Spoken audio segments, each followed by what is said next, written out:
The biggest mistake you can make as a builder is you take on the wrong client. You can only start so many jobs a year. You better make sure you start the right kind of jobs for the right kind of clients and the right kind of margins.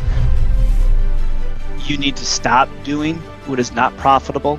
You want to create urgency. In order to do that, you want to use scarcity.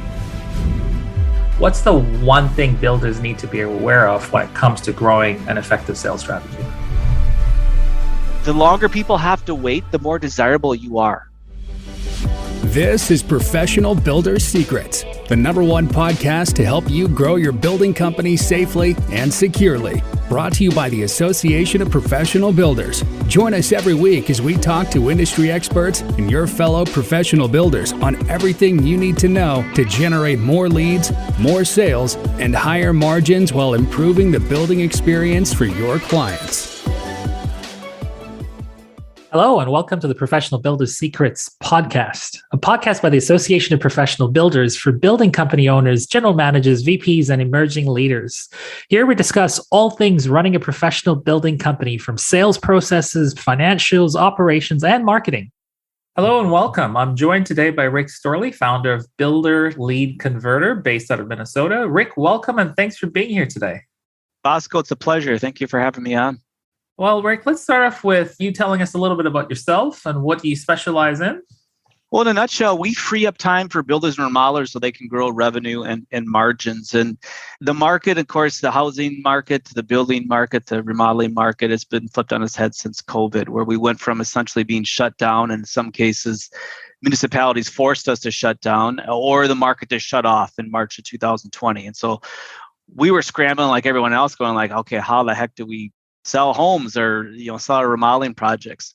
And of course, now that's morphed into all of a sudden everybody wanted a home. Everybody wanted to redo their projects, and we ran into supply chain issues and labor shortages, and the list goes on and on. And so what we really focus on today is that each of our clients has limited resources.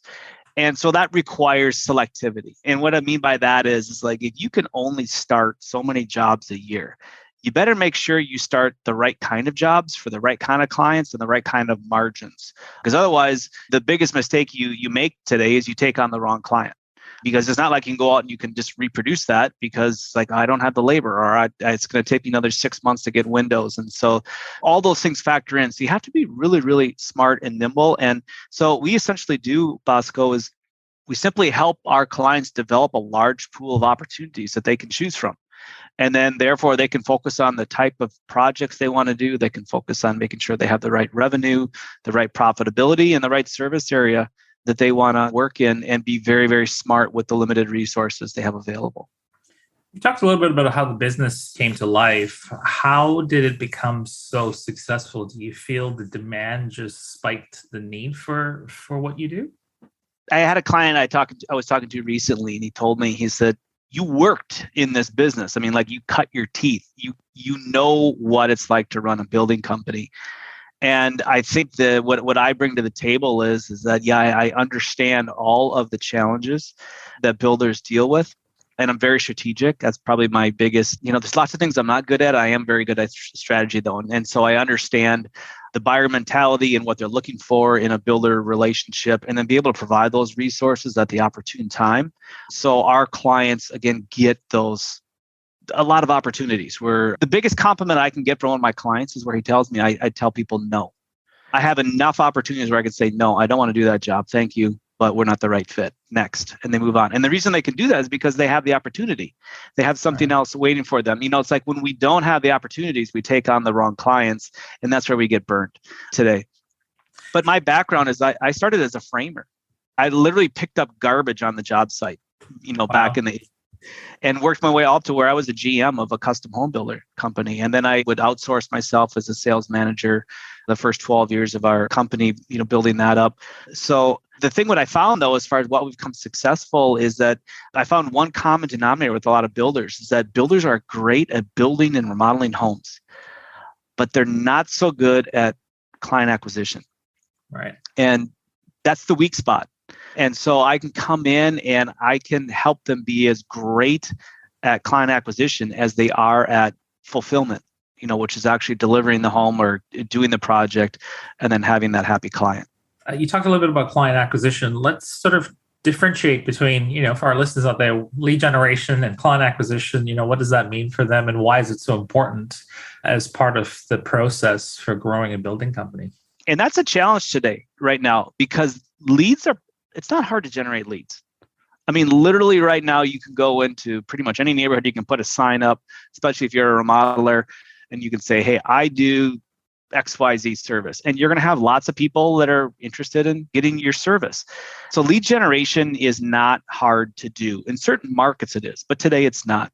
Client acquisition, on the other hand, is the lifeblood of really building a company today. So we already mentioned, like, the biggest mistake you can make as a builder is you take on the wrong client. Meaning you take on somebody that, the red flags were there, but geez, it was it was like, oh, I just couldn't resist. But all of a sudden, then it keeps coming and coming and coming. And so now you've got a headache for probably 1 to 2 years where you're dealing with the wrong client. Your profits are going to suffer. It exhausts you emotionally. It's hard on your staff. There's an opportunity cost that comes with that as well. So taking on the wrong client is a huge problem. You want to get really good at saying no. When you see it's the wrong opportunity, just politely say no and move on to the next. So the difference between lead generation and client acquisition is that the client acquisition allows the company to position itself for the types of projects it wants to produce, the target service area, and then most importantly, highly profitable clients. So client acquisition is simply a process that you build that allows you to attract and convert the people that are the best fit for your company. It's an interesting way of looking at it. I like the way you talk about having a choice and saying no as well. That's an important part of working with the right set of people. Where do builders struggle when it comes to lead generation and client acquisition and the process of doing this? Yeah, so if you just let's look at the building process. So I spent a lot of years when I was a GM, when I was sales manager, I always saw design. I did a lot of pre-construction meetings, and the amount of work that builders put into designing and estimating and doing your selections and building out your scope form and doing your purchase orders. I mean, it is just the planning process. It is so detailed and intricate. And of course, it has to be because of the way we do things. Okay, so we have to have the plan. We have to then go in to get the permit, and then we have to build it. And if we're not all on the same page, we get an undesirable result. Unhappy client, project is bad, margins are suffering, and we're going to have somebody that's going to hate us essentially for the rest of our building career. But if we do it right, it just sings along, and our clients get done at the end. They go, I can't believe what you pulled off. I mean, that was amazing. And somebody told me this once, Bosco, and it really is true, is that we're in an industry, and it's really the only industry where we manufacture in front of our customer. I mean, think about it. You go buy a car, the car is assembled in an assembly warehouse far away from your eyes. The only thing you say is the final product. But when we're actually remodeling or building, we're doing it in front of the customer's eyes. And so they're critiquing everything that we do. So there's a tremendous amount of time and energy that's put into that process. But what I found is that from my experience, when it comes to the client acquisition process, is that there's really a lack of understanding from the builder as far as like what works and what doesn't. What is a waste of time and money? And I think what it leads to is really some apathy. And then there's really no plan or process, and you sort of like throw darts. And the worst thing that happens is you don't do anything. You just rely on word of mouth or organic. And a lot of guys do that, and they can build a little business that maybe will keep them alive for a while, but you're never going to scale anything. I mean, if you want to scale, you've got to treat it just the same way as you do when you build that house. It has to be an intricate plan. It has to work together seamlessly with the result at the end, which is, again, you're attracting the right client, right area, right product, right scope of work where you're happy doing that work. And most importantly, it's a profitable project where, there's nothing better than actually hitting your margins and then having the client thank you. When they hand you that check for hundreds of thousands of dollars or millions of dollars, and they thank you for handing you that check. And that's really the best part about it. I'm sure you get this question quite a bit, especially with your line of work working with builders. But what does a healthy pipeline look like for a building company today? So a pipeline, just to define it, I would define that as This is your database of people that have raised their hand at some point in time and expressed interest in working with you. So the way I would answer that question is that if you were unable to generate another lead, is that your pipeline would have 12 months, 12 or more months of profitable business baked into it, meaning that you could take your company in another 1 to 2 years without having to generate any more leads, and you would be okay. Now, with that said, of course, to get that pipeline up, you have to be doing consistent lead generation. So the best pipelines are able to generate and convert leads every single month. There's a lot. We're in a cyclical business. There's certain times of the year, it's the holidays. Nobody does anything in the holidays. Now, you can generate leads in the holidays for sure. You can fill your pipeline in the holidays. But I know something that APB has talked about a lot, and I have as well, is slot selling. And what we really want to try to avoid in this business is where we want to get rid of the ebbs and flows or that roller coaster. I call it even flow, is that you're able to start and close a certain number of jobs every single month, regardless of what the market is or isn't doing. You're always going to generate more leads in the spring than you are around the holidays. That's just a fact. People think that way. But it doesn't mean that you have to get into, let's just say, February and not start any jobs because you didn't have any leads in December. So a good, healthy pipeline will generate opportunities all year long, and that it allows you to fill those production slots so that you can even flow your company, and the cash flow is predictable, you're profitable, you're not taking on bad opportunities. So tell me a little bit about the whole construction slot sort of concept. We talked a little bit about it in our previous episode, the Association of Professional Builders, but how does a building company really generate those leads to fill out those construction slots? When you're selling, you're really always looking for two angles. One is that you want to create urgency, and in order to do that, you want to use scarcity. Doesn't work in every market, but let's just look at today's market. So there's a lot of opportunity out there, but there's a lot of the wrong opportunity too. So the first thing we want to do is we want to build a client acquisition pipeline where we generate the right type of clients for what we're trying to do. So as a builder, what we do is we say, okay, this is the resources I have available to me. So this could be trades. This could be your own internal employees or subcontractors, which you have available to you. Being able to get supplies. Windows, are such a challenge right now. So you know that if you're going to be building homes, that a lot of times window lead times right now are 6 or more months to get windows. So you have a finite amount of opportunities available to you in any 12-month calendar basis. So what a builder does is they look at all the opportunities available to them, and then they put together a realistic slot schedule based on production. How many homes can I start and how many homes can I complete or remodeling projects in any 1 month? So let's just use simple math, and let's just say it's 4 per month. Okay, so I've got roughly 48 per year that I can start and complete. So then we work backwards from there and we say, okay, now I need to generate enough opportunities, enough clients to be able to fill 4 and really more, probably more like 5 or 6 of those slots, because we have to factor in cancellation rate. So in other words, for every 10 jobs I sell, I'll probably lose 1. Typically 90% is about as good as it's going to get. You'll never get 100%. People do fall out of bed for various reasons. So you're saying, okay, I have 4 slots every month. I need to generate 5 opportunities. And so that's that backlog that you're going to build up, so to fill those slots. And the interesting thing about this, Bosco, is that the longer people have to wait, the more desirable you are.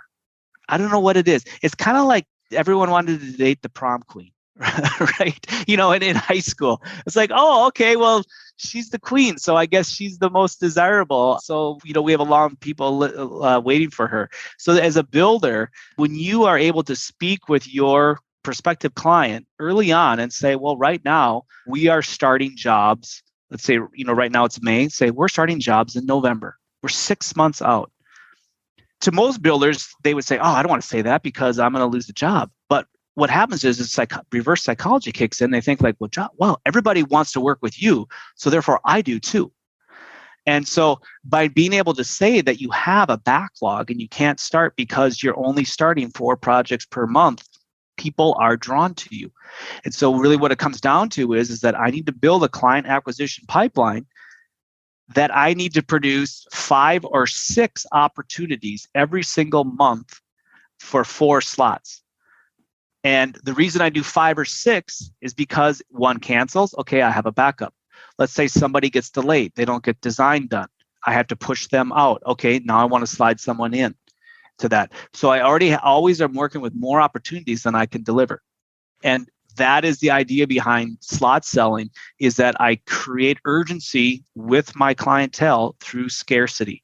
I create an exclusive environment that's good for me. And ultimately, it's good for the buyer too, because it allows me to make sure that I can go through all my processes to make sure the project or the home is produced the way it should be produced. I'm not cutting corners when it comes to when I get to the end of the project. I got to go through all my punch list, my walkthroughs, making sure my backorder items are in, try to get as minimal escrow work in there as possible.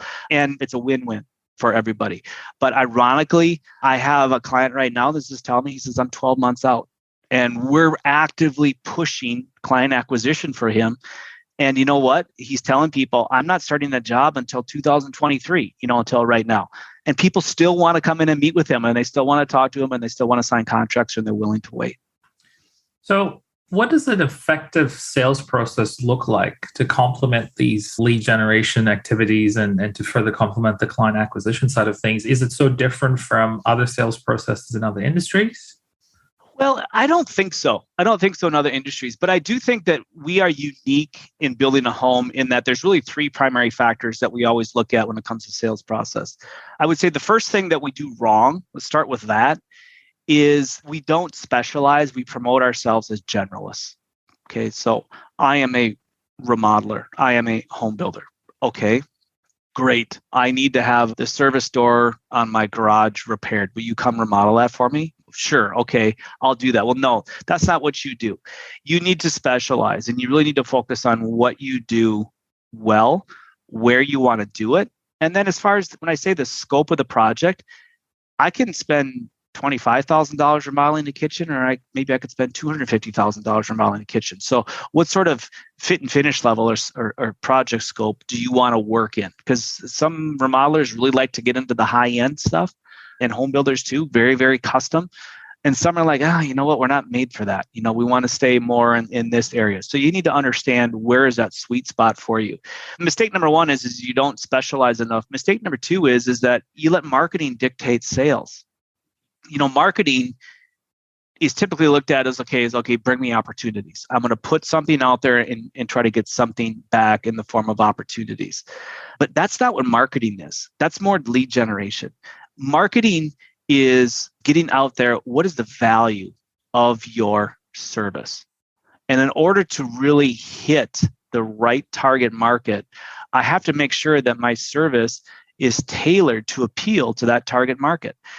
So sales dictates marketing. And let me give you an example of what that looks like. The builder targets the projects. So they say, okay, I want to build kitchens, or I want to build custom ranch, 1-level homes, whatever it is. They define, here's the service area that I want to target. Because that's another huge mistake in this business, is that we get too big of a service area. We spend too much time behind the windshield, and it costs us opportunities. We need to make sure we're working in the service area that is realistic to wherever our home base is and where our trades are coming from. And then they also want to figure out that project scope. Like I mentioned, are we trying to target $25,000 kitchens or $250,000 kitchens or something in between? So the marketing plan is built around that, and then you update it quarterly, because you pivot for the realities of your local market. Every market is unique and different. But I talked to a remodeler about this the other day, and we were discussing this very thing. And I said, you have it backwards. I said, what does sales say? Hey, this is where we're really good. This is where we compete well. This is where we're known for. Okay, so let's market around that, and let's bring in more projects like that. Because then what I do is I create a raving fan club. I have 1,000 people that are following me for this type of projects that we specialize in these areas. And now we're a specialist. And a specialist always gets paid more than a generalist. Tell me a little bit about the blind spots for builders today when it comes to lead generation. I'm sure that all builders must have a few things that sort of commonly align when it comes to those entities of blind spots. Yeah, so blind spots, the biggest blind spot today is simply an over-reliance on the market to deliver leads. That's the biggest blind spot. There's a quote out there is that prosperity conceals your genius and adversity reveals it. And we have a lot of genius being concealed right now because people are calling and emailing, and there's strong demand in most markets, not all, but in most markets. So I would say the biggest blind spot today is really over-relying on the market to deliver leads. Now we're going into year 2 now of where we haven't had to do a whole lot. I mean, to get leads. Yeah, it's a challenge to get projects done. It's a challenge to hold our margins. But as far as like bringing business in the door, a lot of people are busy, and when they're busy, they simply work in the business. They don't work on the business. So we stop pushing the pedal down to improve processes. Again, I have certain clients that I don't have to push them. They're just always pushing. Like the guy I mentioned that said he's a year out. He said, I can look at this 2 ways. One is I've got a year's worth of work. Cut my ads, stop running this. And the other way to look at it is I've only got a year's worth of work. Right. So I need to keep my foot on the pedal and I need to try new things. And he made a really interesting comment to me. And he said, sort of like 2008 hit. This is obviously going back a few years when the recession hit and the market crashed. He goes, we learned right away. We don't know how to market. We don't know how to market. And so then we just started trying everything. And he goes, now we've refined our process and we have it down. We know who our clientele is. And he told me the other day is that when we book an appointment for him to tee up a client, he says, Rick, I know I'm going to sell that client before I ever talk to him.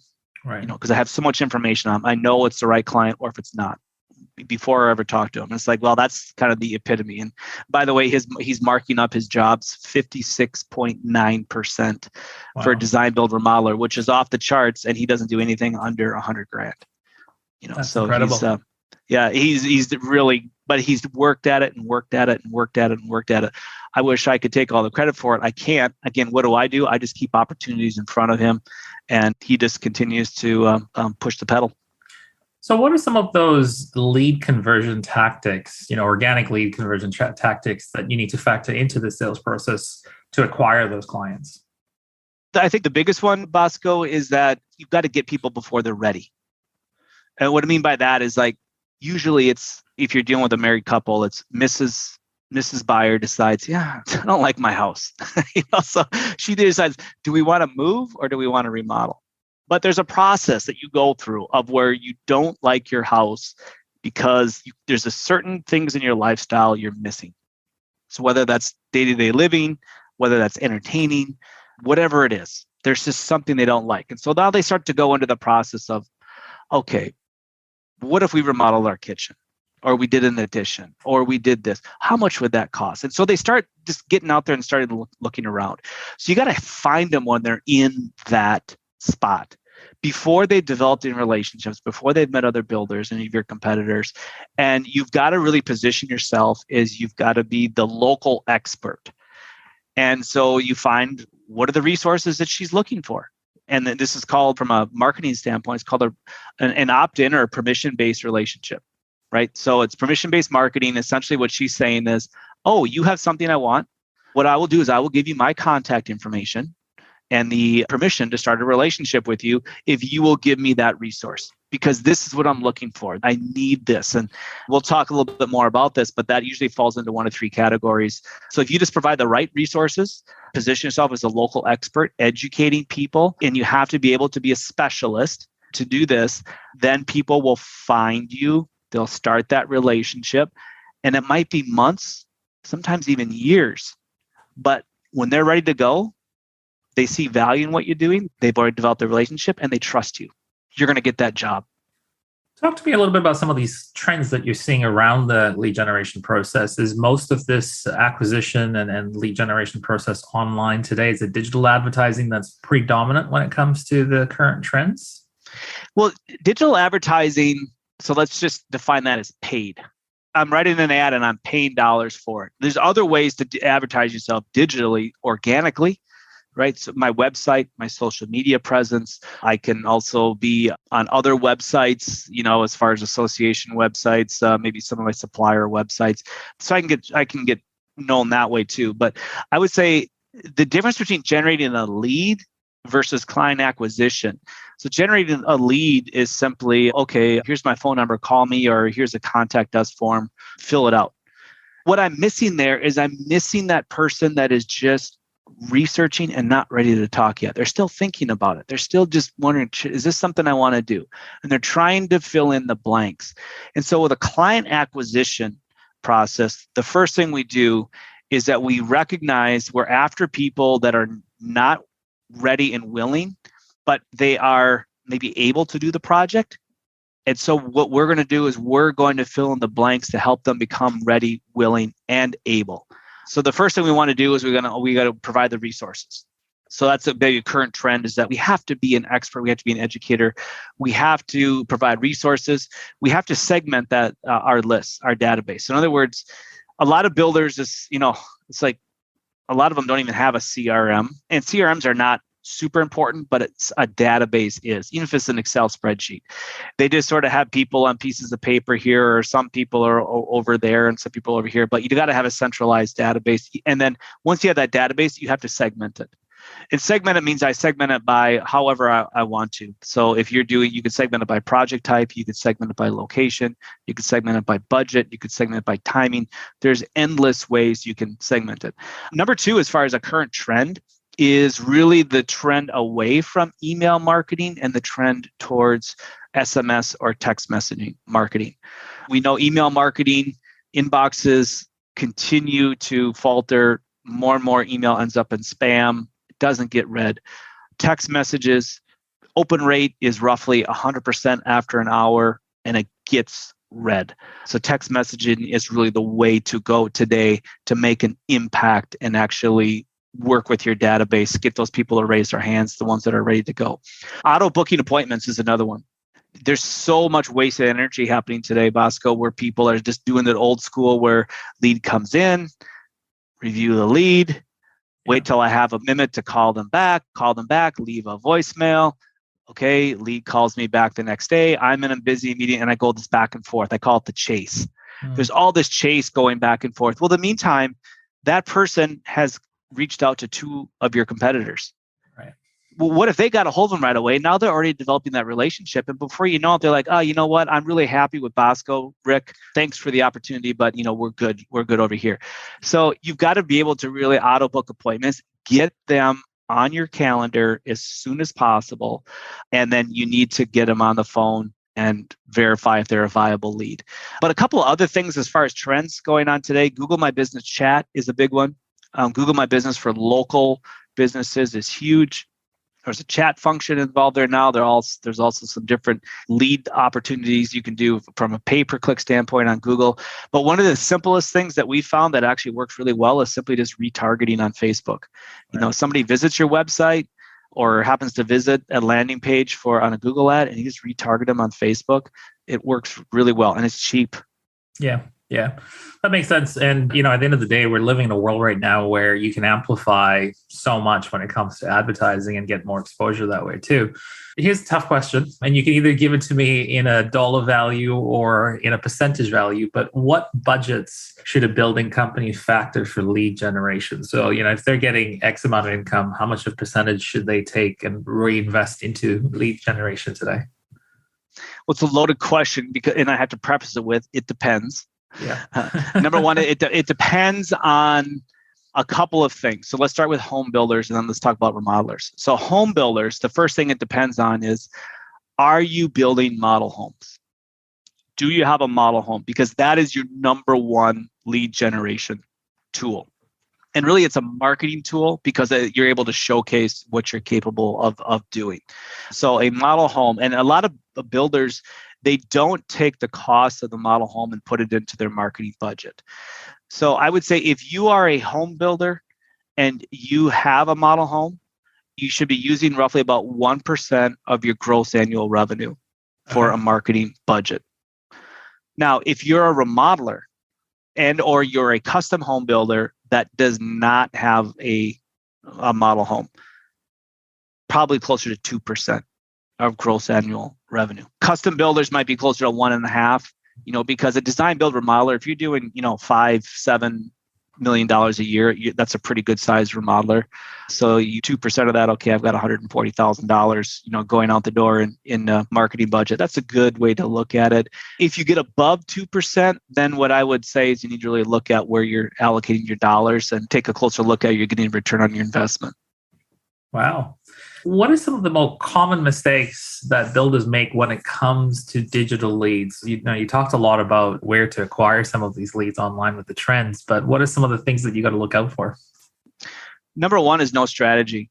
Again, I go back to the building process. The building process is so strategic and it has to fall into place and there's a flow for it and it's highly detailed. And it's like, if you break that, you're going to have a problem. So it's like, inevitably, something happens on the job site that goes wrong. You can go back and look and say, we didn't follow the process, and this is the result of it. So there's no overall strategy for client acquisition. Number two is there's no organic lead magnets. And so a lead magnet is just an offer that you would give on your organic platforms, so your social media and your website. And that offer is going to be based on what is your target market interested in. As I mentioned before, is like hit them before they're ready to call.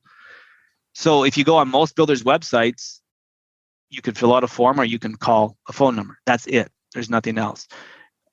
What we have developed over years painstakingly is we developed lead magnets galore. And these lead magnets, we know they're a way to start that opt-in permission-based relationship where we have that exchange that, yes, you can start a relationship with me, you can follow up with me in exchange for something. So we will give them some sort of a resource that they're after. And then once we have that resource together, we use list segmentation, which means we'll just say, we'll categorize that lead by a certain segment. Let's say, so as an example, we'll say, here's a lead that wants to get a budget put together for their project. So all of our follow-up is based on them getting a budget. And our call to action is simply, this is what you're looking at. And the next step for you to do is to schedule a call with one of our new home advisors or remodeling advisors, and they'll help you narrow that down. So we give them just enough to get their interest, but if they want more, then they have to take that next step. So having organic lead magnets or a lack of them is a common mistake. The database is underutilized. And this is usually what happens, Bosco, is like, oh, I got a lead, I called them back. Okay, they didn't return my phone call.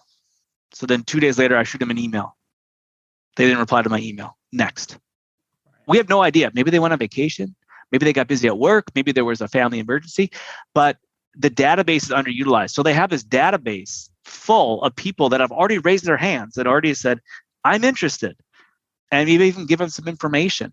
And so we do something called database reactivation. So we'll just go back in and we'll try to make sure, let's get as much business out of that database before we ever spend a cent on ads. Right. Because we also know that organic leads convert so much better than paid ads. It doesn't matter what the platform is for paid. They never convert as well as organic. Never. Yeah, it's interesting you say that because I recently went to a display home and I walked in, looked at this display home, got greeted by someone. And as I walked out, I picked up a brochure, went to the website, looked at the pricing. There was no retargeting. There was no emailing. There was nothing that basically was a touch point. And while I probably fit the profile of someone that potentially could be a lead for them, there really wasn't any engagement online or even a follow-up. So it sounds like there's a lot of companies out there that organically don't do much to attract the clients or nurture those what you experienced is very normal. Yeah. Very, very normal. So time to respond was my next one, which you just kind of hit it, is like, even if you do put your name in there, it takes hours, days. I mean, response rates should be under 5 minutes. Right. And you can't do that manually. You have to automate part of this process. And the number of times you respond, I see builders giving up way too early. Or they say, oh, I don't want to bother somebody. It's like, no, they came to you and they raised their hand. You gave them something. They gave you permission to follow up with them. So somebody tells you to stop following up with them or unsubscribes from your email. I said, that's great news. You just figured out that's somebody you don't have to chase anymore. Go to the next one. And that's why we have those things in place. And then the last one I would say in here is utilizing all available communication channels.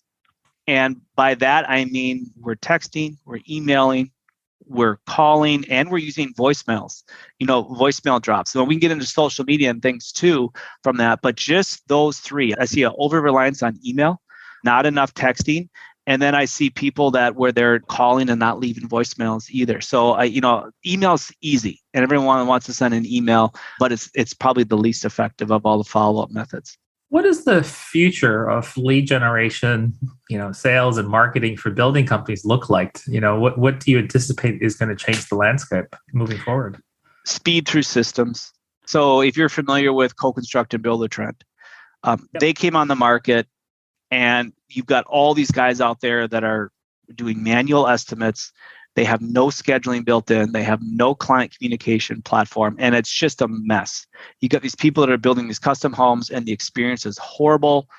And essentially, the industry, for the most part, had a really bad name.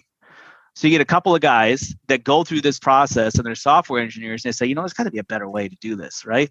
So they build Co-Construct, and they build Buildertrend. And now pretty much every builder is using that software or a variation of it. So what it has done is now completely changed the way I provide estimates. It's streamlined that. It's allowed me to scheduling. It's allowed me to have client communication with my trades, with my customers. They have an app, they have a login, they have a portal.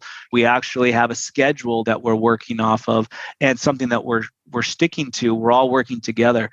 Revolutionized the fulfillment process of going from contract to completion.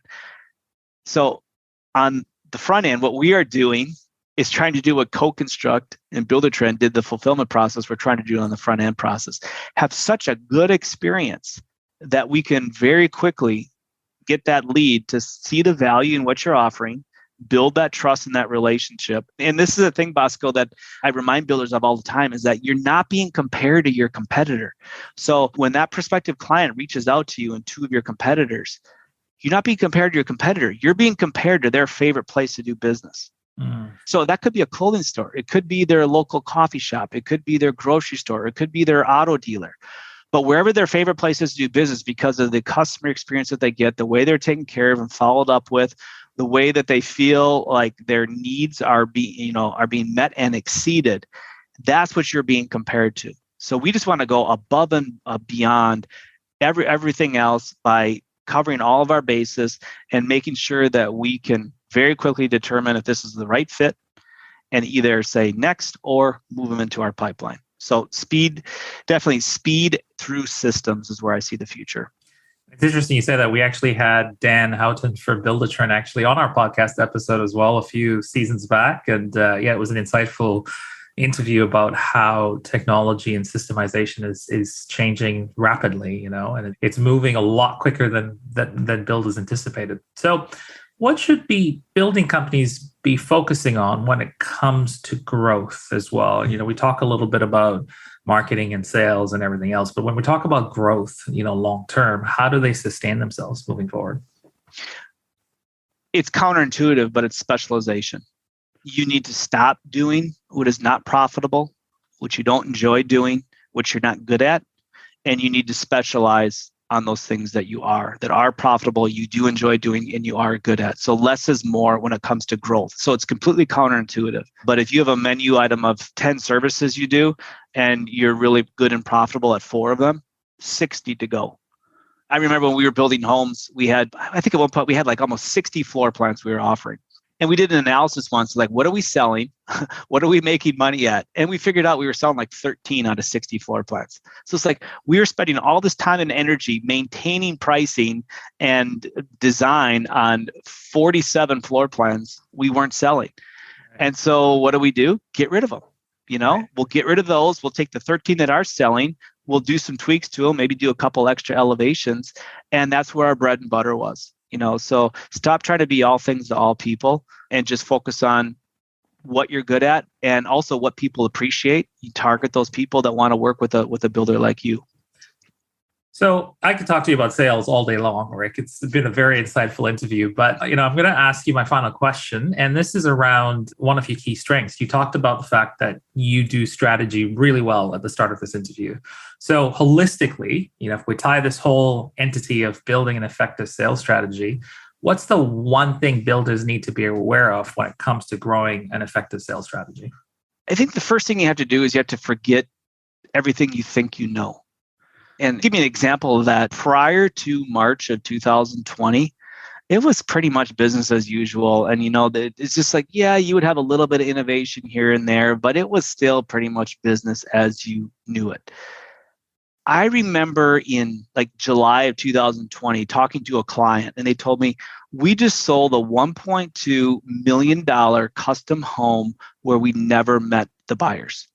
I mean, everything was done on Zoom. I mean, the pandemic and the lockdowns and the need for innovation would hit so hard and so fast, and not just, of course, in our industry, but every industry.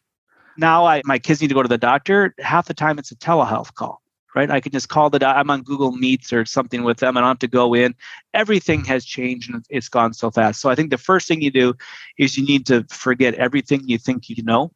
And you need to really be open, have your eyes open to what the market expects today as far as speed through process, speed through systems, and also what's no longer going to cut it.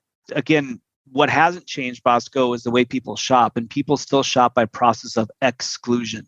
If they're going to consider a builder, what they're trying to do is they're trying to cross you off the list. So if you make it on the list, their first goal is to cross you off the list. So you have to differentiate yourself by how you treat that prospective client from the very first time they make contact with you. You've got to be differentiating yourself and doing things that your other clients are not doing. Like I said, you're trying to emulate their favorite place to do business. The second thing is we have to use case studies to build confidence. And this is an industry that is so visual. I mean, what do? We build these beautiful homes. We remodel these beautiful kitchens. I mean, we take something that is just this ugly duck home and we put this beautiful portrait across it with our renovation. That is a case study. But what builders don't do is they just like, oh, it's done. Okay, next. And it's like you just have a story there of someone that came to you and said, here's my problem. This is what we can't do. We can't visualize what we want to build. And you came in with the expertise and the know-how. You worked within their budget. You designed this beautiful new part of their home. They're thrilled with it. That is a case study that you need to capture, and you need to get that on your social media, on your website, because that is a confidence builder. Your next lead that says, oh, our kitchen looks like that. And you know what? Those guys live in our community. And if they can do it for them, they can do it for us. I think the other thing is the thinking long-term is that your best leads aren't ready to talk right now. This is still a long sales cycle process. And as much as we would like that lead to call us up today that's ready to start tomorrow, more often than not, that lead is already in bed with somebody else, and they're just using us to try to justify going with that person. So we got to get our minds off of, I want someone ready, willing, and able, and I want someone who's able to do a project but not ready and willing. And then I develop that relationship and that value and that trust over time. And then I'd say the last thing is, as far as building an effective sales strategy, is that you've got to have 3 paths. If you're a home builder, 3 paths. For remodeler, it's really 2 paths. But number 1 is you got to show people the path of what they can build, what they can design, because they can't visualize. Number 2 is you got to give them some idea of how much it's going to cost before they have a conversation with you. That's a huge one. They want to figure out, because they don't want to embarrass themselves and figure out, well, I want to do this, but my budget is this. And then for you to tell them that, oh, no, I'm sorry, we can't help you. You're crazy. You can't do it. You can't do it for that. So you've got to sort of work them through that. And there's different ways to do that. And then finally, if you're a home builder, it's location is, help them find where they can build their home or offer feasibility studies on their lot. But those are the 3 paths that you want to build an effective sales strategy. You work everything through one of 3 of those paths and you will be successful. Well, that was very insightful, Rick, and a pleasure to have you here as well. Thank you so much for your time today. Awesome. Thanks, Bosco. Appreciate you having me on. Cheers. Thank you for listening. Remember to subscribe to Professional Builders Secrets on your favorite podcast platform and leave a review. To learn more about how the systems at the Association of Professional Builders can help you grow your building company, visit associationofprofessionalbuilders.com. See you next time.